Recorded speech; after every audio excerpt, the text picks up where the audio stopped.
93 FM. 93 Equinox Radio. Bonjour, nous retiendrons finalement de nos gens des personnes qui ont promu et vulgarisé le tribalisme dans ce pays.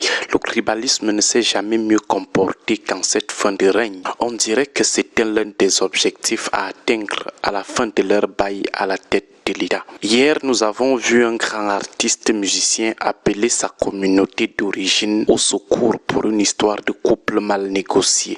Cet appel n'est que la cerise sur le gâteau car seulement quelques heures après le déclenchement de ce fait divers, les tribalistes ont tourné l'affaire en guerre de communauté. Qu'est-ce qui se passe? Dans une vidéo devenue très virale, on voit un grand musicien camerounais en posture indélicate avec une femme qui le cintre tel un voleur qui vient d'être attrapé par un propriétaire furieux. Tout le monde cherche à comprendre le motif de la bagarre. C'est après que les protagonistes nous mettent eux-mêmes dans le bain. Il s'agit d'une crise conjugale, d'une relation amoureuse en pleine convulsion. D'un côté, les détracteurs de l'artiste qui n'apprécient pas sa proximité avec la dictature de Yaoundé, joints par les féministes, se déversent sur l'artiste. On estime que c'est bien fait pour ce proche idéologique de Yaoundé. On estime qu'un homme ne doit pas brutaliser une femme et pire, abuser d'elle pendant autant d'années. D'un autre côté, les fans de l'artiste estiment que cette femme veut salir leur star. Certains vont plus loin et disent que cette femme suit la junte féminine. Comment peut-elle tout sacrifier simplement pour un concubinage de plus de 30 ans? Voilà ce qui apparaît comme antagonisme au départ. Seulement quelques heures après, c'est devenu une affaire de deux ethnies, de deux communautés sociologiques. Une affaire de chambre, une affaire de sous-vêtements qui s'est mal terminée, une affaire de deux cœurs dont l'unité a volé en éclats. Cela devient une affaire d'une communauté sociologique contre une autre, une affaire de tribalisme. Jusqu'à il y a déjà des incantations sur ça, jusqu'à la création de groupes WhatsApp et Facebook à connotation communautariste pour défendre l'un des protagonistes. Un simple fait divers qui vire à une tension interethnique.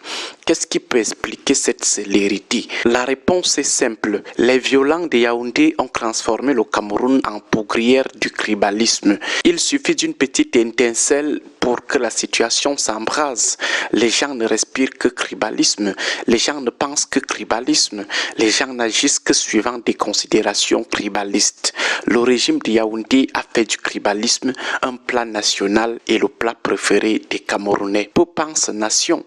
C'est d'abord l'appartenance à l'ethnie, à la tribu, à la région qu'on met en avant. Intégration à la fonction publique ou privée, on pense d'abord repli identitaire. Sport, repli identitaire. Culture et politique, repli identitaire. École et université, repli identitaire. Chacun pense que si sa vie échoue, c'est à cause d'une autre communauté. Ceux qui réussissent estiment que c'est grâce à la tribu. Au lieu de bâtir une nation, Paul Biya bâtit plutôt une confédération de tribus. Le Cameroun n'existe pas comme nation, mais comme un regroupement de tribus sur un même territoire. Voilà ce qu'on retiendra probablement de ce long règne. Le fait que nous soyons constitués de plusieurs communautés sociologiques devient paradoxalement un danger, une poudrière. Le niveau de sensibilité à l'appartenance tribale est de loin plus élevé que celui de l'appartenance à une même nation. Voilà la raison principale de la transformation rapide d'une affaire de sous-vêtements mal gérée en guerre mondiale entre tribus. C'est l'héritage principal du renouveau, le tribalisme. Chaque fois qu'il y a un opposant qui menace sérieusement ces gens, l'une de leurs réponses préférées est la stigmatisation de la communauté d'origine de l'opposant.